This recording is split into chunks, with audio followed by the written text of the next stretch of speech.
Completely taken the AV people by surprise there. And the music's gone. Yay! Hello, welcome. Yay! Honestly, you write a talk, you turn up, nobody says anything. Hi. Who's had a good couple of days at NDC Copenhagen, or 4 days if you were doing workshops? Yes, I have had a fantastic time, and I want to finish up with some reasons to be cheerful, because I think that's something we could all do with in 2026, as the world does what the world is doing. So, the QR code thing here, or you can go to that website there. I used NGL for the last time I did this, and it didn't quite work the way I wanted, so I made my own. So you can go there, you can go to the QR code, you can put a reason that you have to be cheerful, if you want to share that. Or if you're sad about something, then tell us why you're sad, and I will try and cheer you up. And we'll see how much time we have for those at the end. Line Breakers gig tonight at Mojo, so if you're not out larging it to garage and house with whatever the street party thing is, then you can come along to Mojo and listen to us. So yeah. One more thing before I start, I would just like to do some thanks for people. Because it takes a lot of people to make these events work.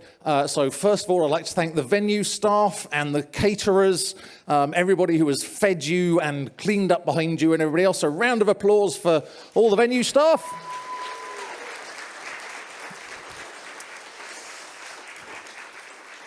And for all the volunteers, all the people in the purple T-shirts who have been charging around and keeping track of the rooms and doing all that kind of stuff, give them a huge round of applause.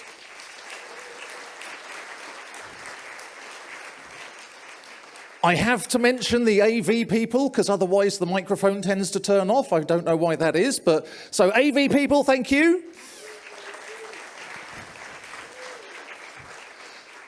NDC crew, that's Jacob and Kirsty and Henriette and Steiner and Alan and Emily and a bunch of other people. All the speakers that you've seen over the last couple of days. And a big round of applause for yourselves for coming along, because it really doesn't work so well without you.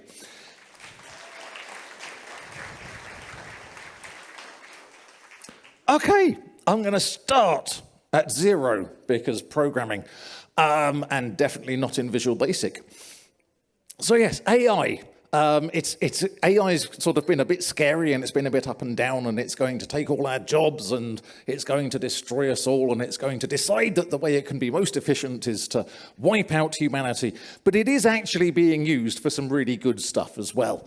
So it's being used for medical diagnostics, and you can feed images from MRI scanners and everything else into an AI model, and it can spot things that humans couldn't spot in the same volume of data. So modern MRI machines, when you're sort of passing through there, it's sub-millimeter slice images of a human body. And so if you think you're sort of like putting somebody who's like 2 meters long through there, and you're taking sub-millimeter slices, that's thousands of images. And it can spot tiny, tiny little things in there. And it doesn't kind of like go, oh no, there's a tiny thing, this is the problem, and this is how to treat it. But it flags it up as something that an experienced radiologist is supposed to be looking at. So that's pretty cool.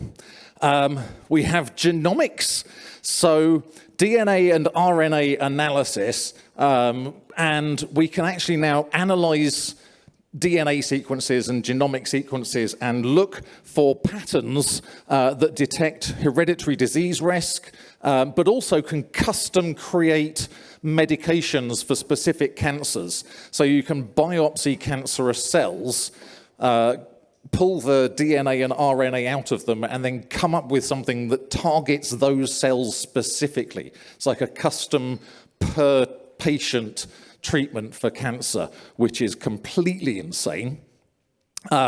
We've done things like phenotype matching, so we can look at a patient's symptoms and their lab results and their genetic variants and then check that against these massive, massive databases of known disorders and things that would have taken months or weeks to diagnose in the past. This thing can spit out in about an hour, which is cool. AlphaFold, I know Richard mentioned this during the start thing, but AlphaFold, which is what DeepMind went on to do after AlphaGo and AlphaZero and the Atari games and all this sort of stuff.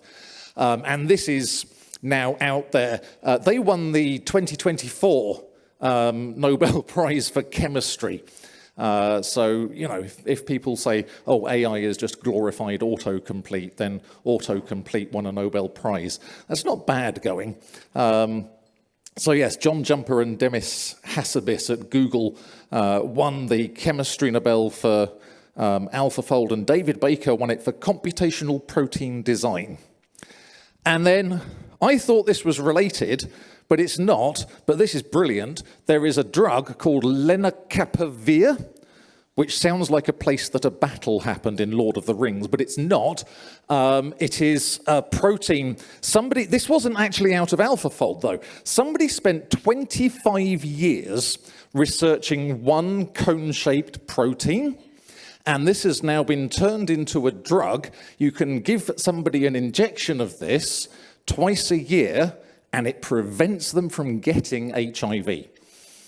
We have not a vaccine, but essentially a preventative medicine. You can give this as an injection twice a year, and we can stop HIV ever infecting anybody, which is pretty cool.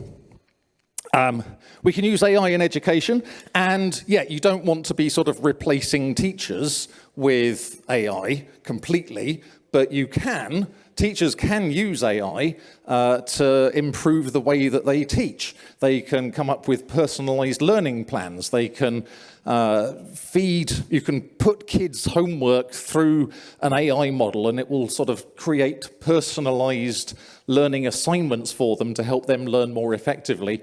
One of my favorite ones that I saw somebody was doing was personalized homework. So you can come up with a personalized homework assignment for each of the 25, 30 kids in the class, which means they can't copy off each other, which is hilarious. And I don't think that my son's very happy about that. And we've got AIs going into manufacturing and retail and transportation and energy and government and science, and it's making all of these things more efficient. We're working out how to use less energy in terms of logistics.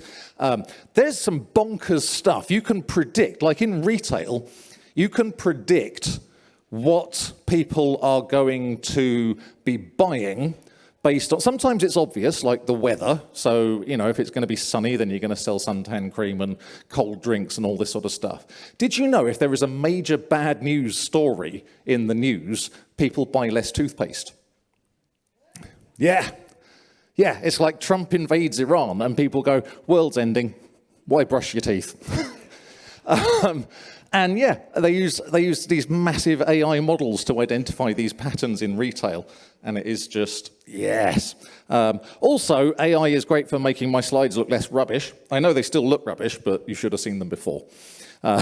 So yes, if you like these, thank Microsoft PowerPoint. If you don't like them, blame Microsoft PowerPoint. And the thing that's continuing to happen and continuing to improve is, you know, there are lots of problems with the current model of AI where it's Anthropic, Claude, and OpenAI, and Gemini, and all these sorts of things.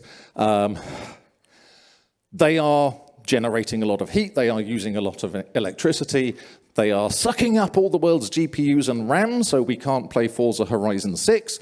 And they're doing all, and it's not sustainable. There's absolutely no way, I mean, there is literally no way that they can build enough chips and data centers and memory to keep up with the demand that makes any of the big players in the game profitable at any point in the next 10 years. The bubble is going to completely.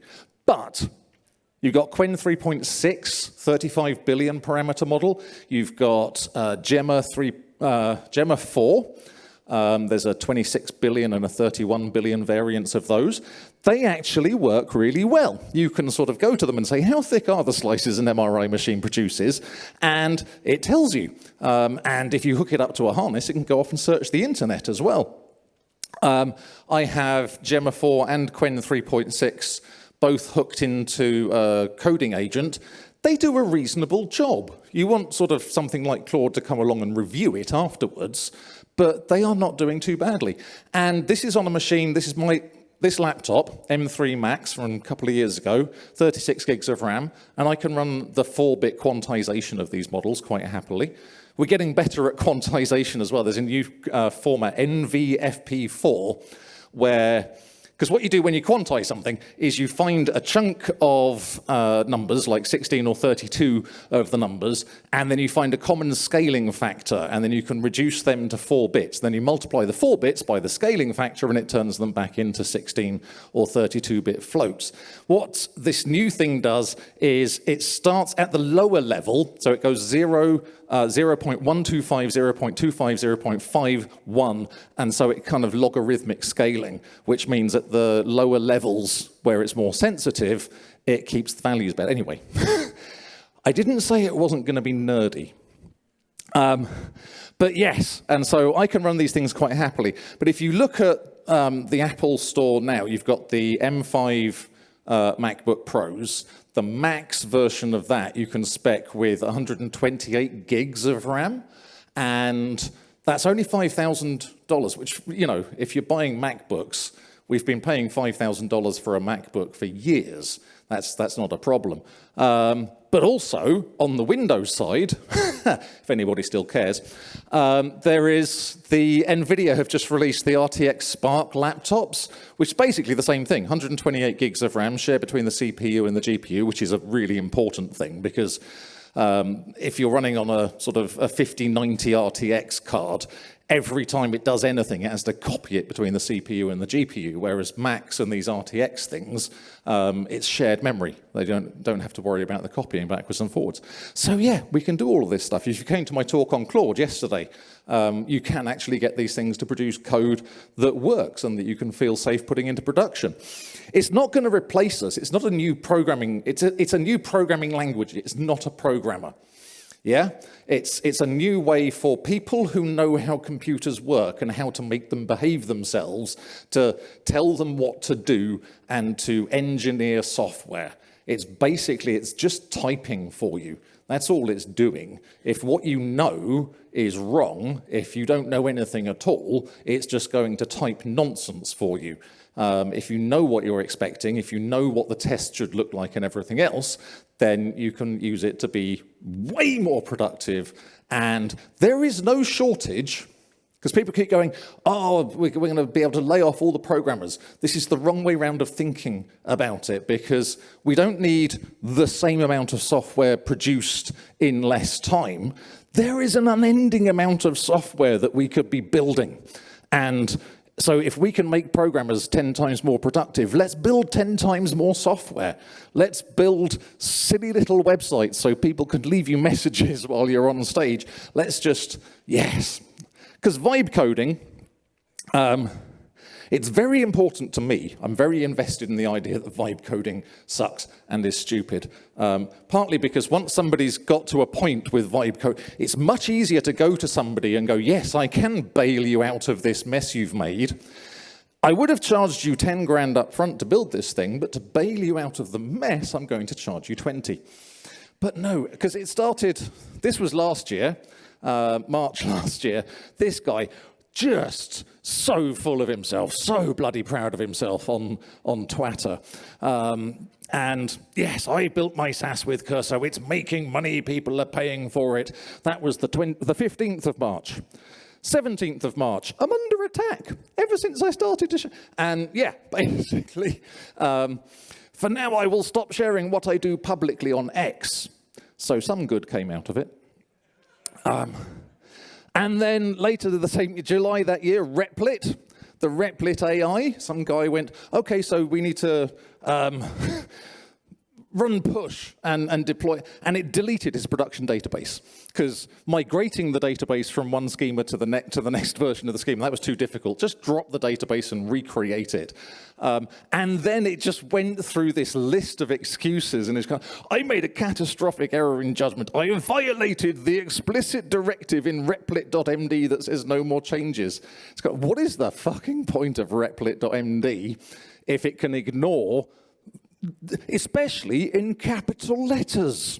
Because we all know that capital letters make a lot of difference to an AI that is dealing with the token representations of the words and not the text itself.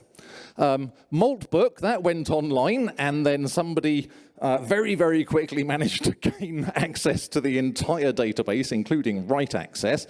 That happened. And then later last year, Red Access, no, this was May. They just, this year, this was last week, in fact, they just scanned the entire public internet, and they found 380,000 apps that had been built using vibe coding, and 5,000 of them were just leaking all the data. There was literally like no authentication, no prevention of SQL injection attacks. Like a lot of the time, it was a Postgres database that was exposed to the internet. Username Postgres, database name Postgres, password, fuck yeah. Anyway, I'm going to keep putting this up every now and then in case people missed it, or maybe I'll say something during a section and then you'll think of something else that you want to put in there. But we are living in the future already. It's here, it's now. And I was promised certain things when I was a child. Very, very, very long time ago. And the number one thing that I was promised was flying cars.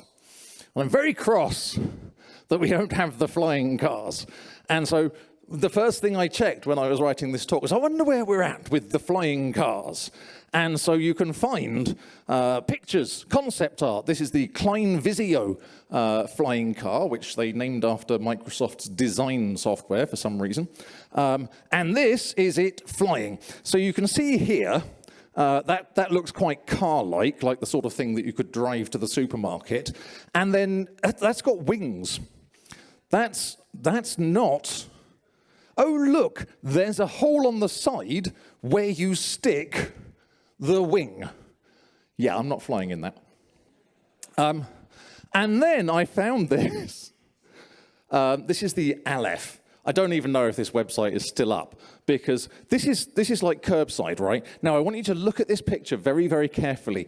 And in particular, look at that rear tire there, okay? That is a car wheel with a car tire on it, isn't it? That's yeah. This is their video. Look at those wheels. Those are pram wheels, or possibly BMX wheels. There is no car underneath that. That is just a dozen sort of industrial strength drones with a car-shaped thing draped over the top of them, and just doing a very, very short flight. Honestly, in a world where, like, other companies now are doing their short hops with, there it is, it's actually in a suburban neighborhood. It's like one of those helium-filled, like, silver fish that were floating around at events like this about 10 years ago before people got bored with those. Yes. So that's not taking you to the shops anytime soon. Doesn't impress the small person. Phone, much more interesting. So, yes. Robots, though. We're actually getting somewhere with robots, which makes me feel good, because it's the idea that it's not just my job that's under threat. It's actual, proper jobs for people who actually work. But yeah, there's a robot school in China. They opened a robot school, and if you've built a robot, you can send it to the robot school, and they will teach it to, like, fold laundry and hoover and do all these different things. Vacuum, not hoover. And you send, like, your one robot, and they teach it all these things. And then once that one robot knows it, all your robots know it because they're all basically the same and they've got the same servos and all this sort of thing.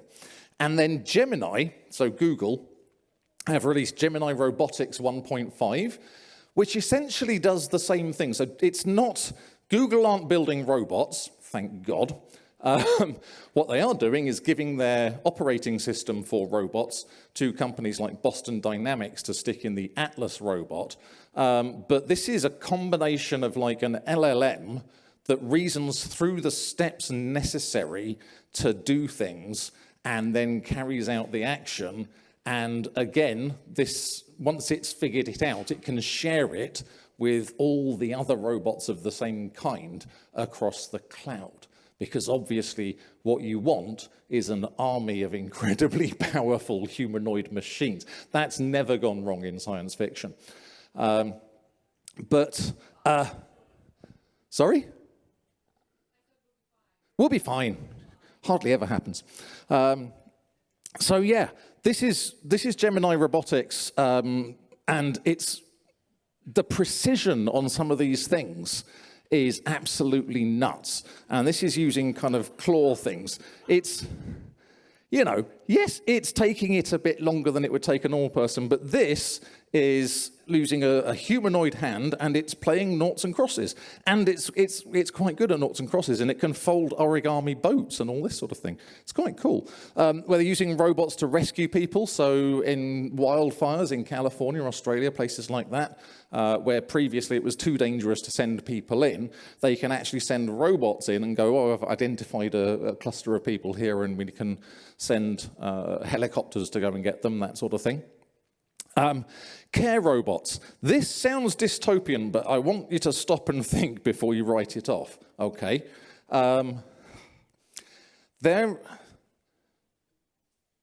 The end of your life, the last sort of 10 years or so, because we live a long time now, and Alzheimer's is like a big deal, and people are just, you know, they keep going and keep going. And there comes a point where you can't look after yourself properly. And I think when you're sort of like 90 years old and you've raised kids and grandkids of your own, and then to need looking after in that way by another human being, there's an element of humiliation in there. There's an element of, I'm ashamed that I need somebody to do these things for me. If a machine could do them, that element of shame wouldn't be quite the same. I think there's more dignity in using a machine to achieve these things than there is in having to rely on a person. That's my personal theory anyway. So yes, obviously the idea that you're just going, oh, we don't actually have to care about grandma, we can just send in a robot and never have to see her again, is not what I'm talking about there. And yeah, Princeton University have built a material that can assume new shapes and turn into different things. Yeah, I don't know how many times we need to say this, but please, please, do not build the Torment Nexus. just stop. Medicine. Medicine, there's some amazing stuff going on in medicine. CRISPR, this has been around for a while, but it's actually sort of yielding some amazing results. CRISPR stands for Clustered Regularly Interspaced Short Palindromic Repeats. It's basically a way of editing organisms. It's a way of editing RNA and that sort of stuff. And last year, the first person was treated with a personalized CRISPR therapy. This is really complicated, and I do have to read this bit. So, it was a baby, which just ups the heartwarming so much. And he had a CPS1 deficiency, which is a metabolic disorder caused by the accumulation of toxic levels of ammonia in the blood. Too young, and I mean we're talking like weeks old, too young to receive a liver transplant, too young for all of these sorts of things, and this is basically fatal if it goes untreated. So this baby, KJ, received the first dose of a customized lipid nanoparticle, LNP delivered bespoke base editing therapy by intravenous infusion between the age of 6 and 7 months. Okay? This is something that was literally tailor-made for this one baby to fix this CPS1. There was a typo in his genes, in his DNA, and they went in and they ran search and replace against it. A year later, KJ is walking, talking, hitting all the normal developmental milestones, completely healthy, and ARPA-H, which is the health research branch of ARPA, is rolling out this same treatment under a couple of programs called Thrive and Give that can save hundreds more babies like this every year. I think that's lovely. We can print organs, so we are actually getting to the point now where we can take cells from somebody's body. It used to just be stem cells. Now we can take cells and turn them back into stem cells, and then we can turn the stem cells into something else, and we can combine that with really advanced 3D printing, and somebody goes, oh, I need a kidney. You don't need to go to their brother or sister and go, can we have one of your kidneys? You can just make 2 new kidneys for them, which is just nuts. Also, you know, technically you could print some organs and then eat them, which you're kind of like, but cows, Climate change, because it is quite warm. But this is going better. There are solar windows now, so you don't have to just put solar panels on. We've actually got windows that you can see out of from the inside, but the sun shines on them, and they generate electricity for the building. And that is an actual thing that is now sort of being put into buildings in places that are sunny. Combining solar and wind, so lift the solar panels up like a couple of meters and just put a bunch of wind turbines underneath. So this is going into some places. This one, I really love those, solar canals. They started doing this in India in 2014, and now they've started rolling it out in California as well. Huge problem with canals. So canals are used for 2 things. Moving freight, not so much these days, but they're still used for that a bit, but mainly for moving water, because duh. And because of the heat and because of the sunshine and because of the changing climate, the water has been evaporating out of the canals. And so the other problem that we have is we're short of space to put solar panels. So you put the solar panels over the top of the canals, it's not taking up any space that would be used for anything else, and it does actually stop the water from evaporating out of the canals, and it generates electricity, which is all just, you know, people are coming up with clever solutions to problems, and I think we need to see more reporting of this sort of thing. Nuclear fusion is going really well. We're getting better at constraining plasma with magnets, which it turns out is really important. The Lawrence Livermore National Laboratory, Nuclear Fusion Institute, I think it's called, or National Institute of Fusion, NIF, National Institute for Fusion. So yes, they have created fusion reactions. The problem with fusion reactions was we could create them, but they used more energy to trigger the fusion than it generated. We have now got energy-positive fusion reactions, and what you do is you get one of these, which is a tiny little pellet of fusionable material suspended in the end of whatever that thing there is. This is microscopic, by the way. This is like absolutely tiny. And then you put it in the middle of an enormous great room. You can see those are 2 people at the bottom there. And you fire lasers at it from every direction, and you essentially recreate the conditions that exist at the center of the sun, and the material fuses, and then you get the energy back out. And they have done this 8 times now, and they have put in 2 megajoules of energy and got over 8 megajoules of energy out. That's a 4 times target gain. We are still a long way from that energy going from that reaction, sustaining that for long enough and putting it through wires so it comes out into your house and charges your phone, but it's progress. It's going in the right direction. More QR code. If I don't have any, then I'm going to stop being bloody cheerful, and then you'll be sorry. Quantum computing.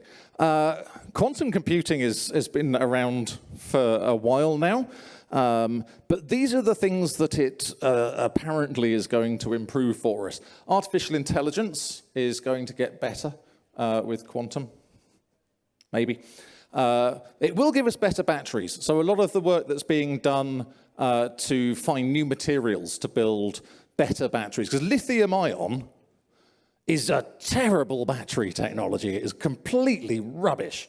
It explodes, it catches fire, you can't cut the things, you can't shape them properly, you get the dendrites growing through it. You know, batteries, you can only like charge them 1,000 times, then you have to throw them away.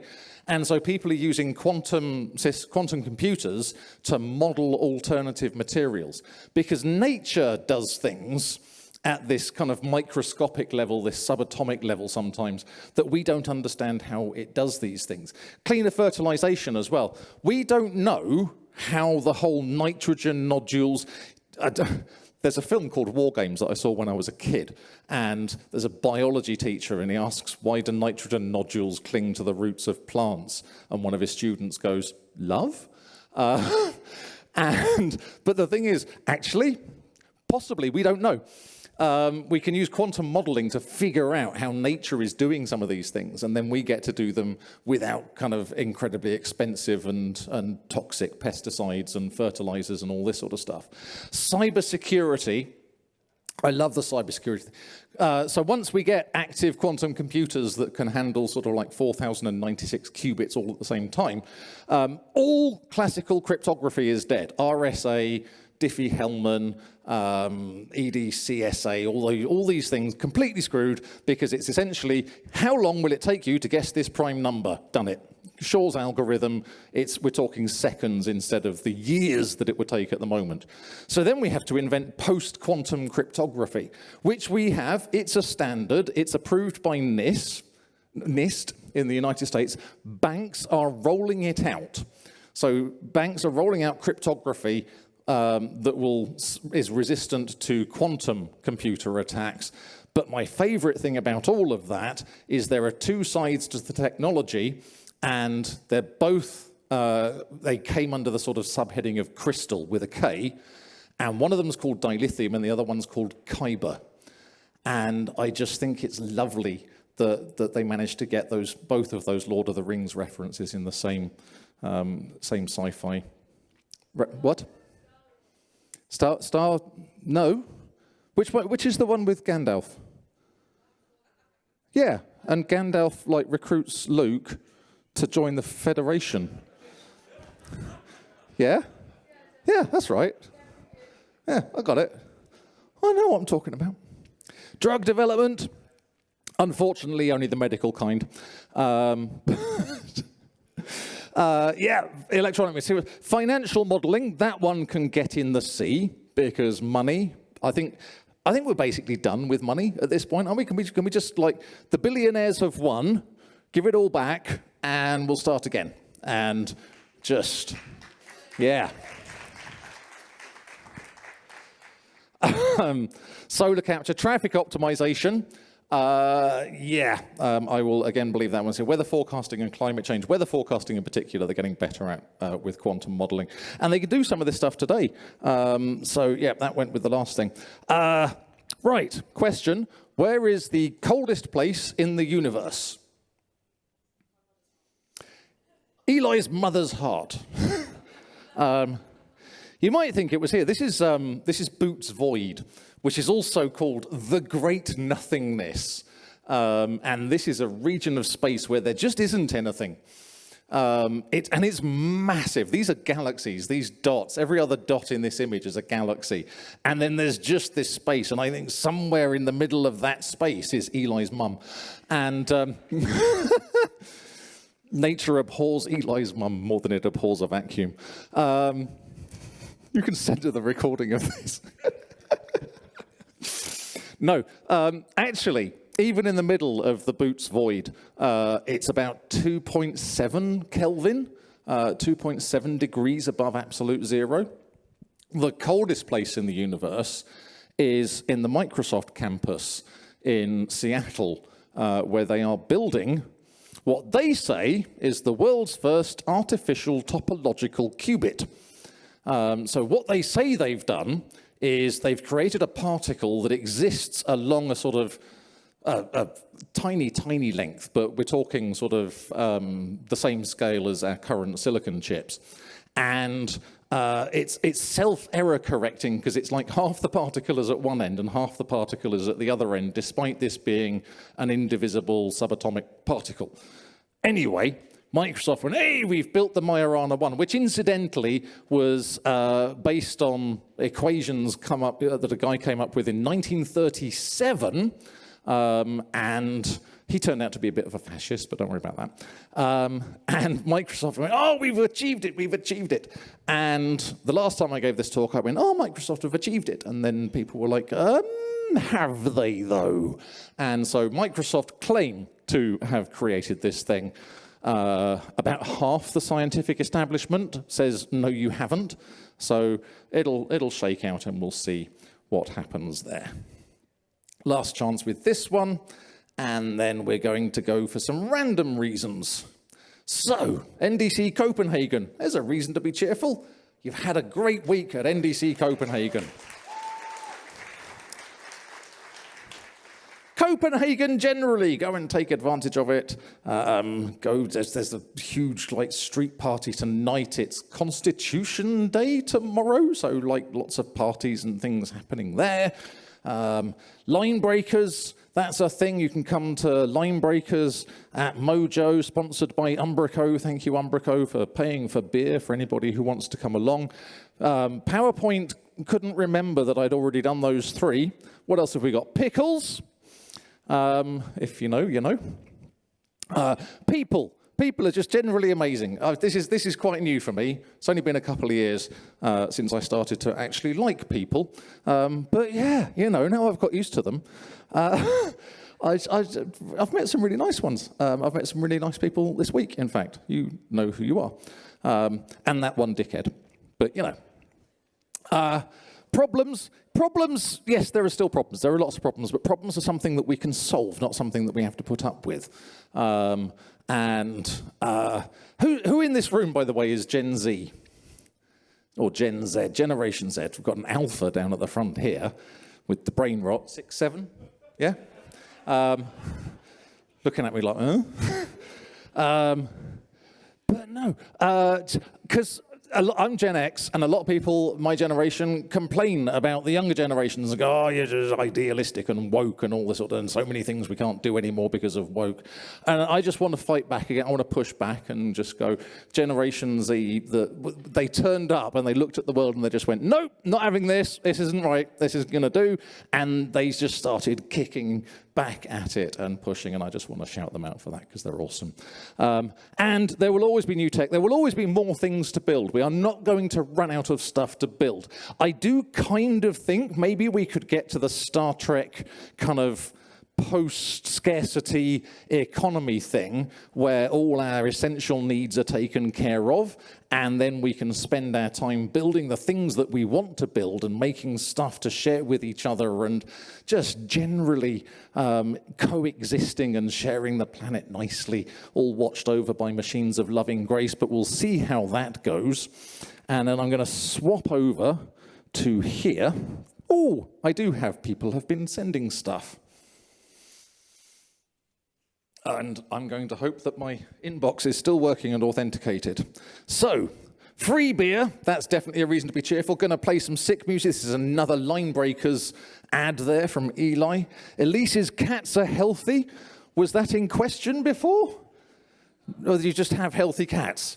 Lovely. This is what I mean, it doesn't have to be something special or new or whatever. It's just kind of like, I have cats and they're healthy. Somebody's husband is amazing and supportive and I wouldn't be anywhere without him. Well, that's just showing off. You found the one good man? I just my son, oh, bless you. Sad because Emmz hasn't yet done the Macarena on stage.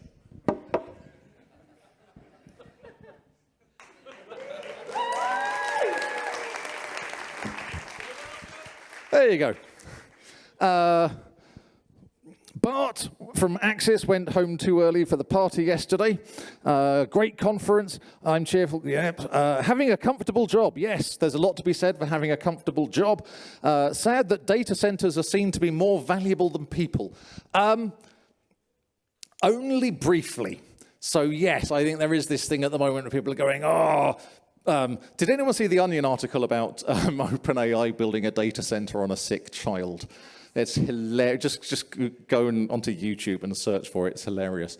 But yes, no, there is people's priorities are a little bit skewed at the moment, but it always rebalances after a while, and we string the instigators up from lampposts and everything. Umbraco, corporate posting on my reasons to be cheerful website. I'm allowing it because it's Umbraco and they're paying for the beer tonight. An attendee, excited about the excellent conference this year. AI can make me be more lazy, but I need to work more to keep my job. You just haven't worked out how to use the AI properly yet. What you're doing, right, what you're doing is you're doing something with AI and then immediately pushing it to GitHub. What you want to do is use AI to write a script to randomize the timestamps on every file that was modified between when you started and about 6 hours later when you do a push to GitHub, ask for a review and knock off for the day. I'm heading home with lots of ideas and technologies to experiment with. That's awesome. Have fun with experimenting with those. When you smile, you get a smile back. This is true.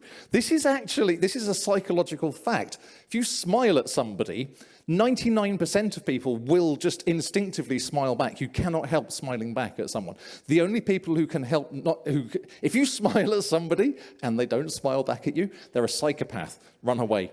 And literally, it's like the only people who don't instinctively, reflexively smile back at you when you smile at them are psychopaths. Which explains a lot. There's a project ongoing to read burned scrolls from Pompeii without opening them using AI, so lost ancient texts might be rediscovered. That is awesome! That's going in the next version of this talk. Although, I have to say, if any of those scrolls have just got more jokes like the one that Molly shared last night, the world's first joke from like 9,000 years ago. I can't remember it, but it was not funny. Generative AI has finally let me build silly side projects and see what actually works and what doesn't. Yeah, same. I'm just building completely ridiculous things that I would not have had time to build. And at least one fantastic idea that was going to change the world turned out to be shit. AI. Or possibly Al. Maybe this person has a friend called Al. Or maybe they just call them Al. NDC is over. That is sad. Yes, I was kind of like hoping that was, yes, it's finally over. It's Jacob just going, NDC is over, I can go home and roll around in my piles of money that I have made. No. NDC is over, but NDC will be back next year. And there's NDC Oslo, there's NDC Porto, there's lots of NDCs. You can NDC all year round. Trust me, I do. My plane leaves tonight, so I can't go to the Line Breakers concert. There will be more planes tomorrow. And also, my plane leaves tonight betrays a possibly unreasonable level of confidence. Sad about what Palantir? I mean, yes, let's just, Peter Thiel, can we fire him into the sun? I feel like that would solve a lot of problems. Put him in a fusion, yes, put him in a fusion reactor. Put him in the middle of a big sphere and just fire thousands of megajoules of lasers at him. Sad that I have to be strong. Oh, God. Okay. Yes, it does feel like that a lot of the time. But there are people around you. I'm sure if you reach out to the people around you, that there will be people there. I'm sure that many of the people in this room, if they knew what you were going through, I can speak to this a bit. I spent 50 years pretending to be something that I wasn't because I was worried about what people would say and what people would do and how they would react. And then it got too much and I shared with people and everybody just went, okay, and anything I can do to help? What do I need to change? How can I be there for you? by the way, you look much happier. You would be surprised. You can trust people, you can rely on people. This got a lot heavier than I was expecting it to. This is what you get when you ask for this sort of thing, I suppose. But yes, you are not alone. You're really not. There are people around you who will catch you if you fall. You can be strong, but there are people who will be strong for you when you run out of strength, and then someday they will run out of strength and you can be there for them in return. I'm going to keep going.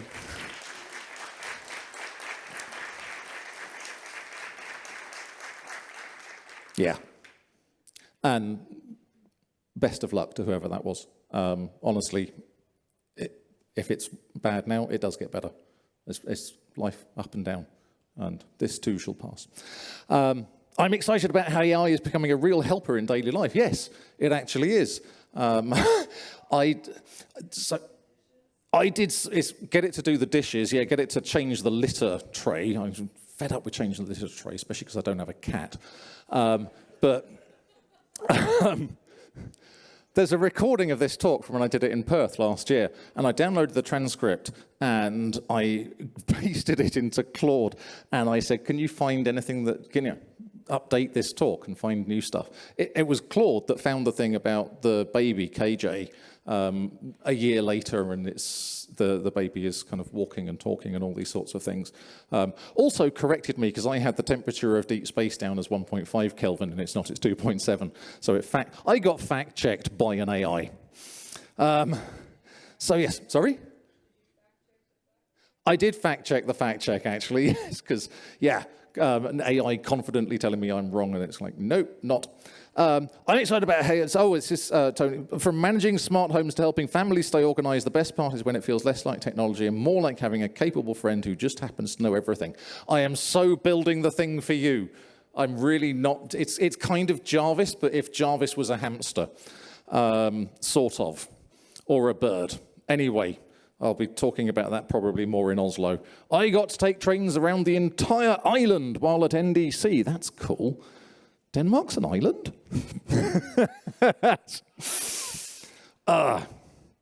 Having so many great talks on the NDC, it no longer constantly cold and overcast. Yes, where are you from? Is that like, that's a polar bear has put that in. I floated south and I am now at NDC Copenhagen.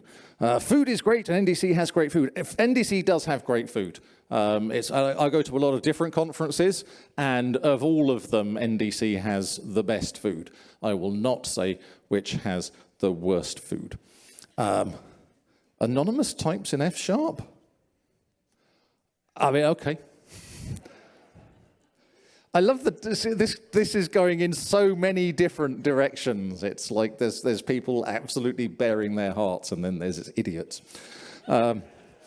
Green sea turtles are no longer on the list of endangered species. I didn't know that. That's fantastic. Yes, hooray for green sea turtles. Brown sea turtles still fucked. Green sea turtles is going around. It is indeed summer. It is officially summer, and it's getting warm. I've spent 80% of my tokens, and it's only June the 3rd. Oh no, it's weekly on, is it, or is it monthly? Or is there a weekly and there's a daily and a weekly and a monthly? How can you have spent 80% of your tokens in 3 days? Unless you're using Copilot. Obviously, that would then be very easy. I can watch the birds in the garden from the office in my new house, and it makes me happy every single day. I love that for you, whoever you are. Birds are great.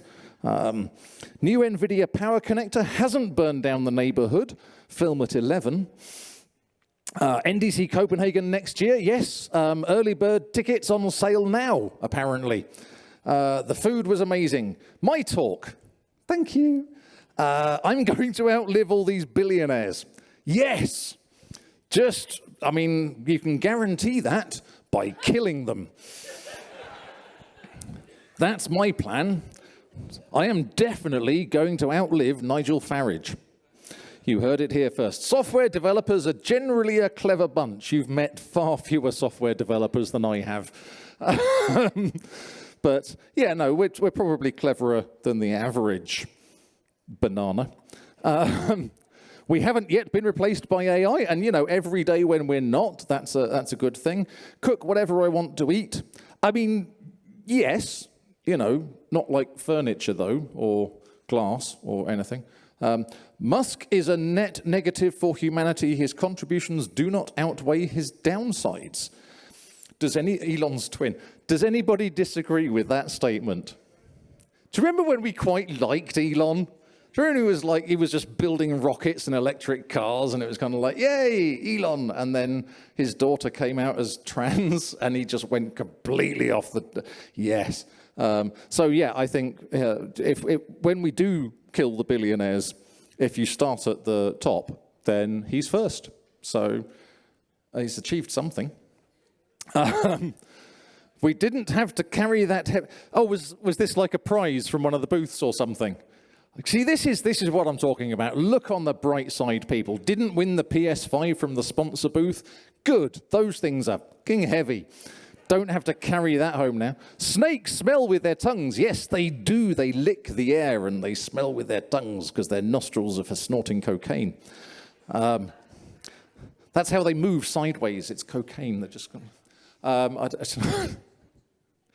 Clown event is still possible. Yes, there are currently some people who have been speaking at DevSum, making their way from Stockholm to Copenhagen to come to the Linebreakers gig tonight. I have discovered in this conference that if you don't do TDD, you are doing JDD, meaning Jesus-driven development, and I love it. WWJDDD, yes. People keep saying that AI will replace us. I'm still waiting for that to happen so that I can do more fun stuff. Yes. Emmz, bless you. Got to come to NDC and see my friends. Yes. Sad that F# developers are not bullied enough. Is that like a self-loathing F# developer going, I've been here for 2 days and nobody's bullied me once. And I've talked about monads. I don't know what I have to do. Dolphins do not suck.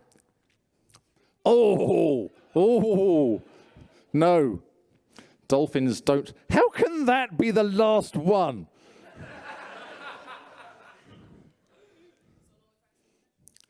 Beer gardens are finally opened. Okay, that's a much better one to finish on. Let's finish on that. So yes, let's go back to get...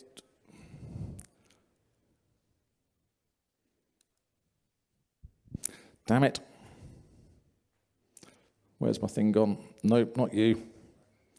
PowerPoint. I can't, there we go. Right.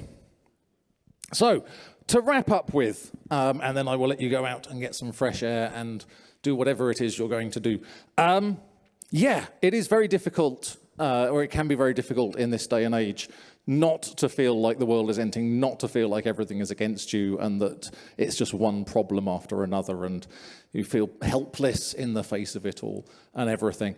And so this next instruction might seem facile and trite, but don't worry, I'm going to follow up. It isn't just an imperative. But my brother, Tim, we were very, very different. He was my stepbrother. We were actually best friends, and then our parents got married. But he was very, very different from me. He didn't have the kind of, I need to do this and achieve this, and then I'm going to achieve the next thing. He didn't sort of feel like he had anything to prove to the world. I was always very much like, if I can just achieve this, then I'll be happy. If I can then achieve the next thing, and you get there and you're not. Tim was just good at being happy. It's like it's a skill. And he was just content with what he had. He had his friends, he had his guitar, he had a PC that was good enough to run the latest Grand Theft Auto, and he had a seemingly uninterruptible supply of weed. And that was all Tim wanted from life, and he could support these various habits by sort of working a series of fairly mundane jobs. But Tim was like one of the happiest people I ever knew. And I tried to kind of distill what it was about that down to some instructions that I could follow. Because I find that when I think about things, my tendency is to think about huge, great, big things that I can't do anything about, like wars and government policies and like bad people doing bad things in bad places and all this sort of stuff. And I have a tendency to sort of look at the big picture, and the big picture is reliably, incredibly depressing. And so what you need to do instead is pull in and look at the smaller picture. Look at the picture that's actually around you. Look at the people that are around you right now who are basically just like you. They've come to the same place to learn the same stuff for the same reasons that you have. You can go outside and you can see the people walking around. You can go to the park and you can see kids riding their scooters in the park and people walking their dogs and just living their lives. You can zoom in even further and you can just look at the flowers. If you're ever feeling overwhelmed, one of the best things you can do is look around and just go, oh, look, there are trees in this room. I hadn't noticed that there are trees in this room in pots.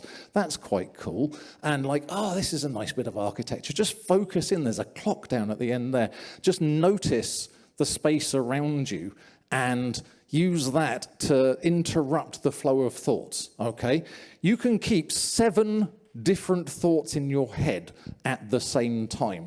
If you can notice 7 things around you that are in the immediate moment, something you can see, something you can smell, something you can touch, something you can hear, notice 7 things, consciously take note of them, and whatever you were thinking about before gets knocked out. It literally, it falls off the stack. You get a stack overflow, and the state of the Strait of Hormuz pops off because you go, oh, look, seagull, which is great. And yeah, this does actually work. And spend time with people, lean on your friends, make sure that you are not cutting yourself off and isolating yourself from the people around you, because they are there for you in the same way that you're there for them. If you're talking negative talk to yourself, by the way, think to yourself, would I say this to my best friend? Because a lot of people say some horrible, horrible things to themselves that they would never in a million years say to anybody else. So try and be as kind to yourself and as supportive of yourself as you are to your friends and your loved ones. And as you go out into the world, please just remember that you can do whatever you want forever. So go out there and do it. Thank you for listening to me. I'll see you next year.